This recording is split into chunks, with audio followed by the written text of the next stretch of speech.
Welcome into the start of a brand new Stanford Cardinal season, coming off their best year yet, making the college football playoffs. Heading into the offseason, the biggest question surrounding this team was who was going to take over at quarterback, and with 6 different options, they spent time in the offseason, letting each one of them rip with all the new players surrounding them and seeing who would perform best. And as the season came ever closer to kicking off, Coach Barrington in a media interview did state Week 1, Montrell Avant would be the starting quarterback. He spent the last couple seasons being the primary backup for the Cardinal, but in those offseason practices, he opened up this offense in a way that the Cardinal have not seen since Alec Iomanner was one of the receivers here. And you could largely thank that to all the offseason work that Avant did improving these accuracy ratings, his lowest being a deep ball of 89. Now, there was a lot of talk about Nick Terrell being the starting quarterback this year, and while he did see some improvement in the offseason, it just did not quite match that of Montrell Avant. We also may even see draft as well this year. Avant is not the fastest quarterback, so either switching in Gordon Draft every now and then, or even Nick Terrell would provide some versatility for this offense. Bolstering the receiving group this year, we have 2 new additions that really stuck out in those offseason workouts, Patrick Moses being one of them, the redshirt freshman 4-star out of Keller, Texas, with elite development, and he still has a lot of room to improve his game. The second and primary rotation guy is Casey Lanier out of Phoenix, Arizona. He has star development, and he has a lot of good ratings as well. Not as much room to grow, but still a great step forward for this group. But it would appear Bryce Haddad primed for a senior breakout year, as his catching ratings vastly improved and his route running has come a long way. 99 short, 89 medium, 90 deep with 99 release. And if you toss it up to him, he has 96 jumping as well. We also saw a good bit of Blouse improving his short and medium route running, really coming a long way. Spec catching traffic looking really good. This should be a much more well-rounded group this year. With the help of the quarterback in Avant, a spread out receiving group, we shouldn't just be running the ball. But if we do, we have a brand new interior, starting with the transfer in Eugene Brooks, getting the start at left guard. Down the middle, we have Hoytink, one of the last remaining true Cardinal players, and at right guard, Brian Fowler. Left tackle, Amodi Nigbun returns as the starter with a new pair to bookend in Emmanuel Ahala. From the defensive side, we return a very strong group. Joe Nelson on one side, opposite side, Sony Fotu looking for a little bit of a bounce back season. And down the middle, 2 big DTs, a 4-star and a 5-star. And in the linebacking group, a little bit of a different look this year as Dylan Stevenson really improved in his final off-season, so much so that Kiki, one of those former 5-stars here of the Cardinal, have been redshirted. And you also find a similar story here at middle linebacker. Mattingly jumps over Roseboom, and with just 1 more year of eligibility, he was redshirted, primed to start next year. Right outside linebacker, that is led by Rico Cote, highest rated Cardinal, up to a 94, but a very young and promising group learning behind him. At the cornerback spot, very similar. Hennessy, he's going to get the start at cornerback 1. Asher will be on the other side. And the, again, former 5-star Alex Marcock will get the start in the slot, though if he struggles, the senior and Brandon Nicholson will step right on in. Starting safeties are the same for the last 4 years. Chuck Atkins will not be getting the start. As usual, he'll be the primary rotational guy as Jalen Day-Sumlin has locked down that free safety spot. Strong safety Donald Camp, one of the leaders of this defense. Kicker returning for his final year, Quincy Etienne, and punter returning from last year in Fatale Mays. And as the Cardinal hit the road for the first time in Season 5, going all the way out to Coastal Carolina, they will meet their first challenge on the season. And I'm sure Coach Barrington is going to have a few tricks up his sleeves in this one to truly test what this team can do in Season 5. But so begins number 9 Stanford Cardinals season. Set back to return as we are underway. Season 5 officially begins as Easy. He takes the return down the middle to about the 20, but a flag comes down. And it looks like that is on the tight end 2 this year in Curtis Aneni. That will push the Cardinal back inside their own 10 to start the season. And they go RPO. Parrish, he bounces it to the left-hand side, sticks the foot in the ground, getting a gain of 9. And with all but one of the starters along the front being new this year, we'll see how well they hold up. While it's not a super highly rated Coastal Carolina team, their front 7 shows a lot of promise. 1st and 10, Avant dropping back, rolling to the right-hand side. He throws and he finds Blausey, but it looks like he might have thrown that past the line. Just a split-second hesitation. Costs the Cardinal not only the first down, they lose 5 and the down, 2nd and 15. Bunch goes to the left-hand side. And now dumping this one off to the right. That goes Moses, one of the new starters here, rocking 16. He's one of the key parts for Coach Barrington and working a more spread-style offense this year. 3rd and 7, they'll need that group to come through. Blausey downfield and to the 45. Or actually, check that, not Blausey, it was Haddad on the side that typically Blausey runs. They correct it here, 1st and 10. And they set up the wide receiver screen. Blausey takes it down the gap and picks up a gain of 5. So seeing a slightly different offense to start this one, a little bit more focused on downfield. Still keeping what they do best with the running game. They pick up a couple, however, another flag in the backfield. A few early mistakes here for the Cardinals. 3 penalties, and they were the least penalized team in the Pac-12 last year. It's 2nd and 13 as they go play action. Rolling, they've got Haddad a little bit behind and he drops it. That was a problem last year for the Cardinal, dropping passes. Hopefully not an early sign that that will continue this year. As Avant goes to scramble, he's got a lane and picks up the first down on 3rd and 13. We heard a lot of talk about him not being the most athletic of the quarterback group, but showed a lot of promise there. Parrish takes it right side for a minimal gain. And of course, the Cardinal have 3 very promising running backs this year. We'll see how much they rotate. For the 2nd and 8, they go the toss to the outside, and Parrish tracked down, loss of 4. It's Cameron Burden getting the tackle in a 3rd and 12 here for the Cardinal. It's a spread look, no press coverage across the line here, 3rd and 12. As he launches it towards the sideline, Haddad toe taps the sideline. He gets that catch, but didn't make the wide open one earlier. What a great adjustment nonetheless. It's a goal-to-go situation here as Avant keeps it, tries to break it to the outside corner there to get the stop. But a 4th penalty down, and it looks like the 2nd on Amodi Nigbun. Being the only starter to return from last year along that front, they need better from their senior. 1st and goal, now at the 16. They've got Haddad with a slight motion.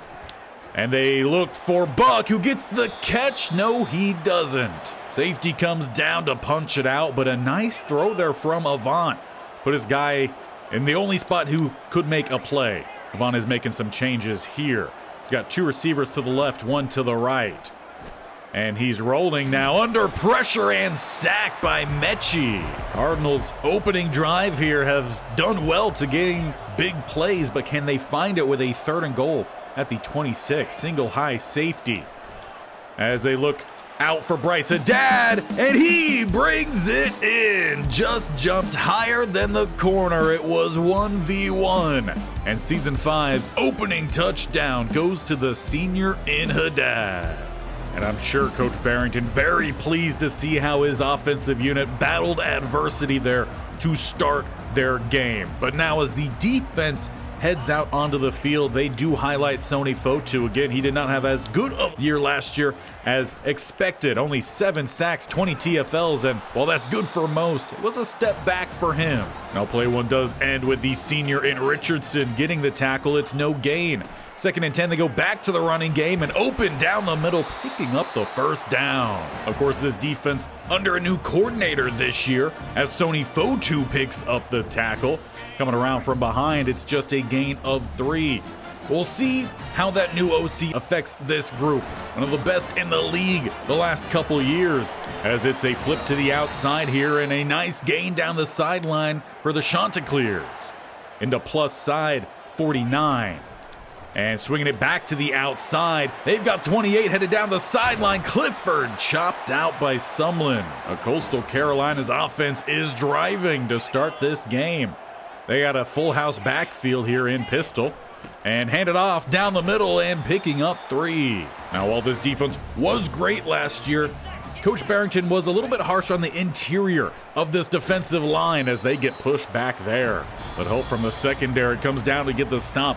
It's no gain as we reach the end of the first quarter. All in all, it's been a good game so far. Stanford, they took up most of that first quarter.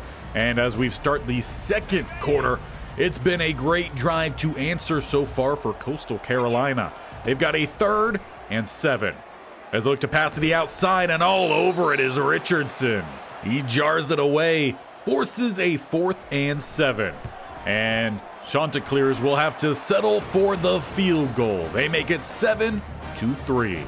All in all, not a super strong start, though, for this Cardinal defense. With the lead, the offense takes the field at the 23. And the pistol set, they go play action, or actually RPO, and Parrish takes it for a minimal gain. So we are still seeing a little bit of that RPO style offense. The 2nd and 9, and now trying to roll to the right-hand side. Avant, not much room to go. They had the QB spy. As we heard Coach Barrington talk about, Avant not the fastest of the group. Couldn't find the edge. It's a 3rd and 8. Hard count. Someone jumps, they don't call it. Throwing way of Buck. He's going to turn down the sideline. Truck stick, picking up an extra 5 to the 45. Big play for the tight end, who does have to put together a really good performance here this year. There were talks of some of the younger tight ends jumping in with his drop issues. But a nice play there and a 1st and 10 for the offense. Slight motion right side, and open is Lucas, the fullback, but he couldn't stay in bounds. Will end up being a minimal gain and a 2nd and 8. As he keeps it here, Avant looks to find a lane. Great play from 10. That's the safety. Cardinal ran the triple option, and he guarded 2 players on it, made the quick tackle. And a 3rd down here, trying to get his defense off the field. Avant scrambles, and he will pick up the 1st down, taking contact. I'm sure Coach Barrington would prefer his quarterback not get hit as much on the scrambles. Montreal Dog checks in here at running back. He's got the outside, another big truck stick for him. But it looks like another flag in the backfield. Oh, for Amodi Nigbun, probably good news is it's not on him. Instead, his tackle partner in Ahala on the opposite side. So 1st and 20. As it's going to be play action here. As they go downfield and finding Blouse, getting the catch. Cardinal pick up 18 and almost erased that penalty. With a 2nd and 2, Dog still in the backfield. Going back to the stretch to the left-hand side. As he turns to take on the safety, he beats him, but a flag comes in late. And we've already seen about 8 penalties on the Cardinal today. This one makes it a 2nd and 11. As Parrish back in at running back, they go play action, and Avant's going to step up to try to get back to the line of scrimmage. Looks like he will manage it. There definitely wasn't much room to go after that. 3rd and 11. A spread look here from the Cardinal. As they go with the halfback screen, they get it out to Parrish, who takes it to the outside spin move, and he's got the 1st down and no penalties. That appears to be just as big of a win here for the Cardinal. 1st and 10. As they go with a receiver screen to the outside, Blouse with a pair of blocks, bursting, spin move. He's down inside the 5 and brought down at the 4. Definitely seeing a little bit of a more spread look here from the Stanford Cardinal, but keeping true to some of that success they had the last couple of years. As they swing their receiver to the outside, there's Lanier, and he will cap off the drive. The redshirt freshman from Arizona, and someone Coach Barrington is very excited to see what he could bring to this offense. And in his first start, he finds his 1st touchdown. Cardinal take a 14-3 lead. And back over to their defense. Didn't have a great first drive. We'll see if that improves as Richardson gets the tackle near the line. They will give Bowanko a gain of 2 on it. 2nd and 8. Play action roll and dumping it off to the tight end. Maybe another one. Miatonga's catch sends us inside the 2-minute warning. Carolina will need to march all the way down the field here to try to find something, but they got to convert a 3rd and 7 here, as there's time to take the open lane, and sliding before Richardson meets him. They'll run hurry up from there. Coastal Carolina's offense has looked pretty promising. They just didn't cap off that previous drive with a touchdown, but marched it down inside the red zone.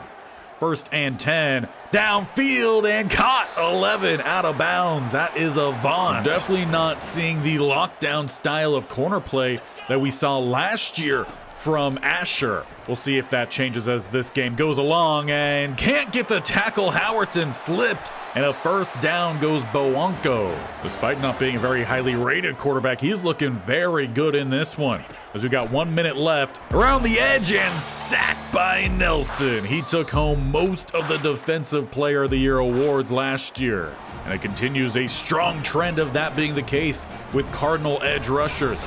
Brooks gets the catch across the middle, picks up a nice gain. Coastal Carolina will call their 1st timeout following, with a 3rd and 8. Inside a minute left in the 1st half, and to the outside. Not going to get the edge as Avant, but makes it a 4th and 4, and they will settle for another field goal attempt here, with time waning down in the 1st half. Snap will eventually, and does head back, and right down the middle. There has not been a punt in the 1st half. All scoring drives as we officially reach halftime here. A pretty quick 1st half out in Coastal Carolina. Stanford on top 14-6. Bryce Haddad being the main target in the receiving group, though everyone getting well involved with the Cardinal. He needs 10 more yards to reach 100 on opening day. Montrell Avant, though, 10 of 12 passing for 179 yards and a touchdown. He also has 17 yards rushing. Parrish only 13 on 5 carries. It's Lanier who they count with the rushing touchdown on that orbit screen they ran earlier. But it's the Cardinal defense who's done just enough to keep them out of the end zone. And that'll be who starts the 2nd half. Out on defense with a pass left side and caught. Perhaps the Cardinal just playing a little bit too loosey-goosey with their coverage. Look to see if they tighten that up. Play action, and taking the 1st open gap, sliding with a 1st down goes Bowanko. He is a fast quarterback out there, and he's taking the initial read, not much past that, but Nelson is all over him. 2nd sack on the day back there before they could even go through the play action. Despite how good the offensive line is here for Coastal Carolina, just in shock at how quick that pass rush has arrived. Though a quicker throw to the outside nearly finds the 1st. It's Ezekiel Bloom who sets them up with a 3rd and inches. Now will they hand it off? Will they look to pop up for a pass? They go read option, and all over it. Asher initially gets back there. Plus it looks like a holding call that tried to just slow it down. We can decline. And for the 1st time tonight, we actually have a punt. Now it's Nick Terrell out here at quarterback to start the 2nd half. We'll have to see why that decision was made, but he takes the read option down the middle, picking up 5. We might have to get someone down to the sideline to talk to Coach Bearington at some point in this half to figure out if there was an injury or if this is just a planned switch. But the Chanticleers trying to take advantage. It's a loss of 5 on the fullback dump off. A 3rd and 10. Blausay holds on to it with a gain of 11. Cardinal have done that all night long, converting those more inopportune downs. Now letting this one rip, it's for Curtis Aneni, who tries to make the adjustment. It looks like he kind of took a shot to the ribs during that adjustment. The Cardinal are going to get pretty lucky with a DPI call off of it. 1st and 10 now at the about 39. And looking to pass right down the seam. Parrish couldn't squeeze it. Nick Terrell was under duress there, and he actually gave him a pretty good ball, but 2nd and 10 it will be. And immediately in the backfield picking up the sack. Unfortunately, another defensive lineman is injured on the play. But it does go as a pretty massive loss. It's 3rd and 14 here from Nick Terrell. He's got 2 receivers either side. Hard count, early movement. Are they going to get back the free 5? They will. They get Zuka with the early jump. And now a 3rd and 9, a little bit more manageable here for the Cardinal. They go the hard count again this time, no one jumps. They got Buck left-hand side. He's got the catch and another first down just shy of the 25. Cardinal keep coming up with those big plays. And a 1st and 10 under pressure. That ball comes out and it hits the turf. Coastal Carolina have been able to work some pressure back there on both the quarterbacks here tonight. Going with the draw, Parrish goes right, tries to weave back left. He picks up a couple, but it does still leave the Cardinal with a 3rd and 8. And you can hear some defense chants out here from the home fans. Going out to Parrish, he's got some bluegrass in front of him, and he's got the first down to the 14. And just as quickly as they were chanting, they have been silenced. 1st and 10, more motion here, this time Blousay. And swinging it out to him. Lanier scored on this play earlier. Went for the cutback. Got slowed down by Haddad. Blousay a little bit slow to get up thereafter, but he does get up. He's over on the right-hand side here for the 2nd and 4. As they go with the screen, it's jumped.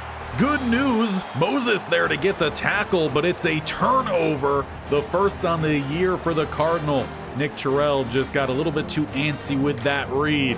And they break out a turnover sword. Okay, Coastal Carolina. Not sure that has anything to do with a Chanticleer, but all right, 1st and 10. Offense takes the field as they go play action. Getting it to the outside, breaking a tackle. Clifford picks up the first. Love the effort on that one. And he's made that play a couple times here tonight. 1st and 10. They bring the blitz and sacked by Richardson. Not sure if that was an RPO, a draw either way. It ends up with a loss of yardage.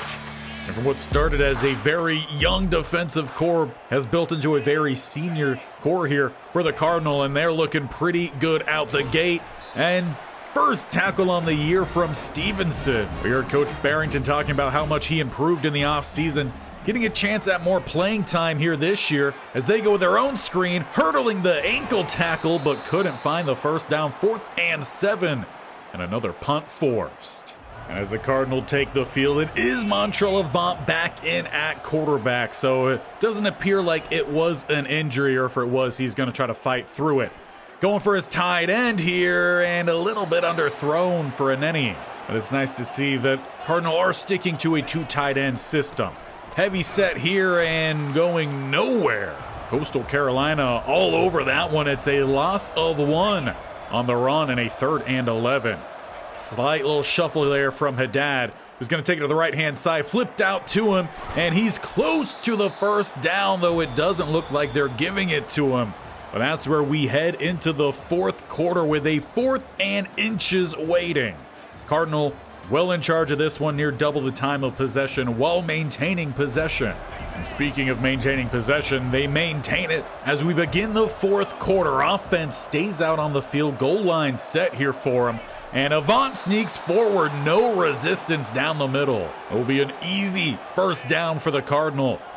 Now at the 40. As Moses in motion here, they fake it to him. Parrish, he takes it down the middle, and we'll push forward for a gain of 4. There hasn't necessarily been wide open lanes for the running game, but it hasn't been too bad here today. As Parrish sticks the foot in the ground, he's got the first down and more. A quick little burst inside the 25. As he's approaching his 10th carry here, he gets it, looking for the cutback lane. Not much room. Doesn't stay open long. Good tackle there from 35. And Montrell Dog checks in here as it looks like they go goal line set. Following the hog maulers, Dog's got the first down, trucking through 2. He really does provide just an insane amount of pop behind those shoulders. 1st and 10. Parrish checks back in. He takes it left and down the middle for 1. As they're just 10 yards away, they now bring out Gordon Draft. This is the 3rd quarterback to take a snap here for the Cardinal. And all over it is the edge. What a play. Looked like he had the beat on the running back. Draft pulled it in just a fantastic stop. It's now 3rd and 14. Hard count, no one jumps. Now it looks like Draft is making a change out there. He's got trips to the right-hand side, 2 to the left. That play clock runs down, and he's under pressure and pushed down. Zuko gets the sack. And it will be ETN coming out here with a 4th and 22, and he doinks it off the upright. No good. He hasn't made a field goal in his last 3 tries, missing 2 in the playoffs. Hopefully for the senior, that hasn't gotten into his head, and he can course correct as this season goes along. He was a finalist, if not won the best kicker last year. Good tackle coming in from Rico Cote. Haven't called his name yet. And as we're into the waning minutes of this game, expect Coastal Carolina to try to pull out all the stops. It is a 1-score game. And read option, taking it to the left-hand side. Getting the tackle is Marcock. Cardinal have themselves 2 good slot corners, but they're giving it to the redshirt freshman to start the season. 3rd and 4, throwing under pressure and delivering a money ball up to the 40. Boanco has looked mighty impressive in this one. 1st and 10, they're up to the 40. Continuing to air out that ball and getting picked off, it's Jalen Day-Sumlin. Tries to bounce it to the outside, but Cardinal will take over. 3:18 left, looking to put this game on ice. I imagine they go by way of the ground. Here on out, play clock at 1. They snap the ball. Parrish, he takes it right side and caught from the side and from behind down at the 20. Perhaps those running lanes starting to open up here late for the Cardinal. Inside 3, Moses in motion. He's going to take the jet sweep to the left-hand side, picking up about a gain of 8. But another flag comes down here for the Cardinal. This time it looks like it's on the tight end, Buck. They just can't get out of their own way with the penalties here tonight. 1st and 20. As they go play action, they got a lineman out in front. They go with the tight end screen, trying to let Buck redeem himself. He picks up 6, though he does land out of bounds, so the clock stops there with a 2nd and 14, about 2.5 minutes left in this one. Montreal Dog with a short gain. In fact, it's his shortest of the night, and we head inside the 2-minute warning. Crowd chanting for their defense to pick up a stop here.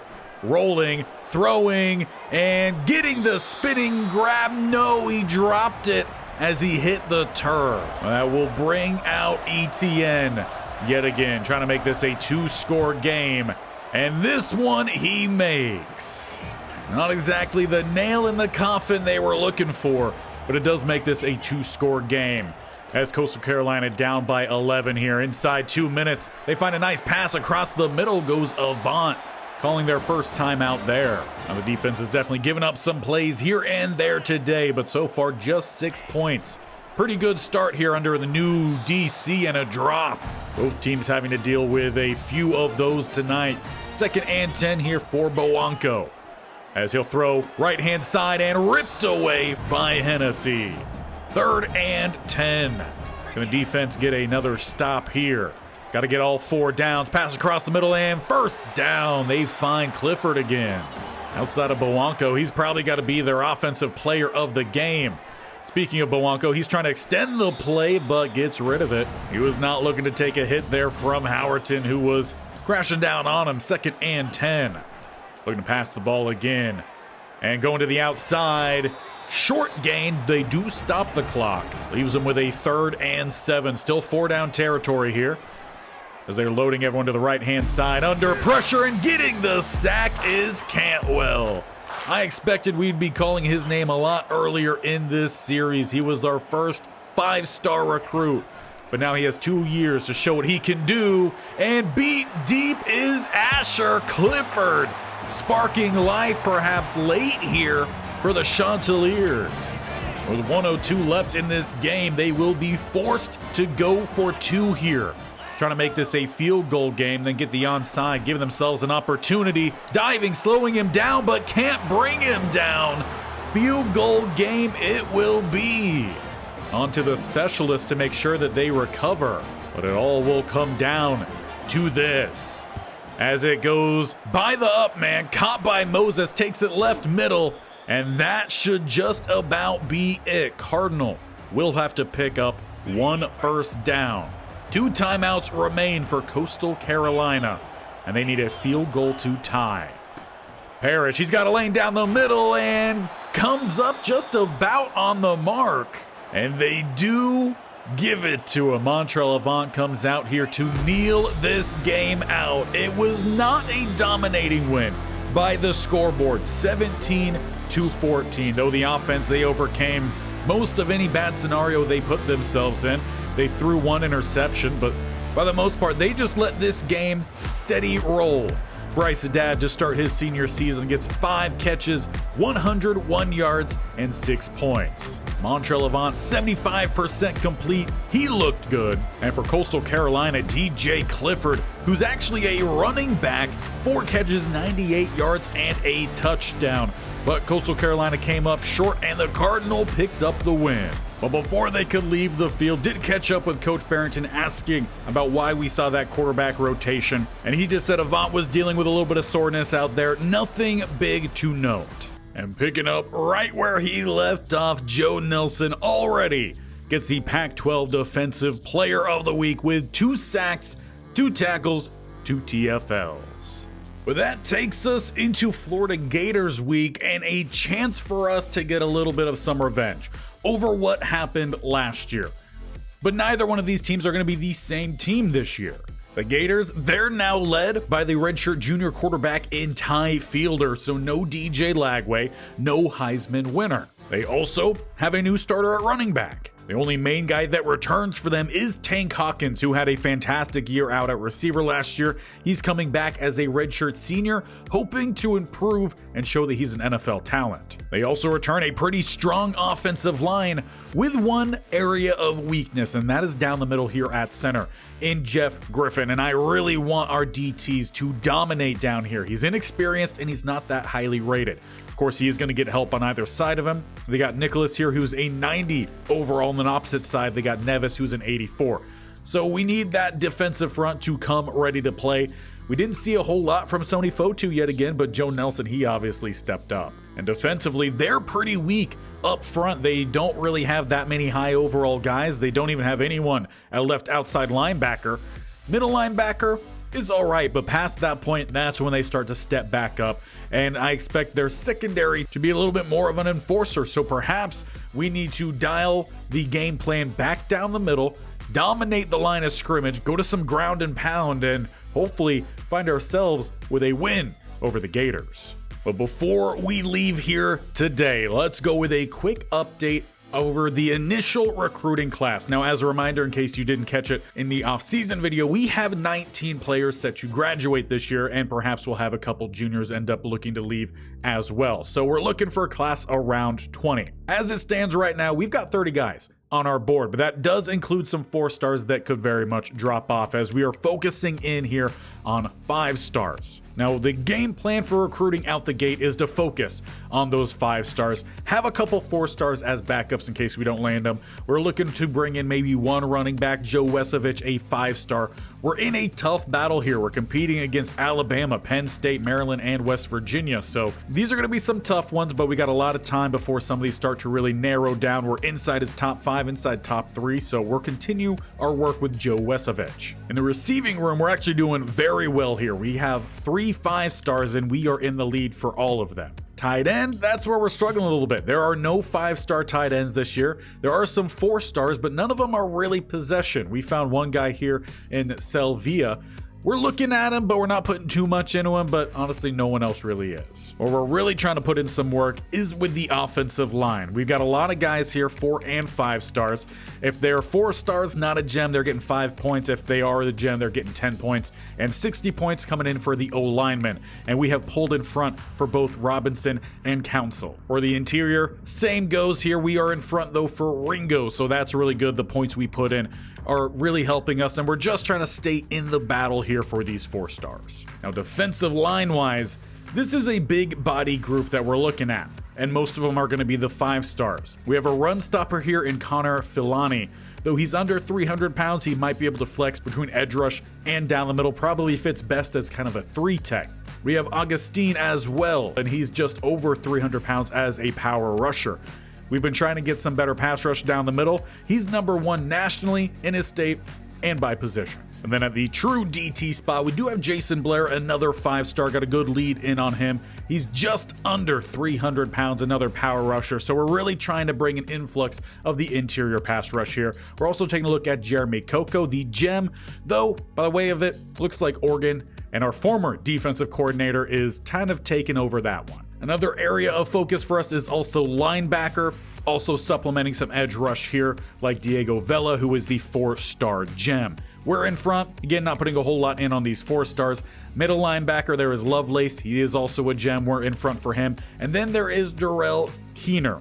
We're in front for him, again, battling against Oregon. He's a pass cover guy and potentially could be a future successor for maybe the likes of Rico Cote. In the secondary, also taking a look at a few guys, we have legend Enagbar, and that's a fantastic name. A man-to-man corner at 5'11", 180 pounds, out of Louisville, Mississippi. We're in front for him. At safety, we have Eric Mendez. We're in front for him. Also, we're taking a look at another guy here, but not putting too much points into him. And then Braverman, who is a gem 4-star, a little bit more points going his way. And taking a look at Sam Ryder here, who would be the successor for Quincy Etienne.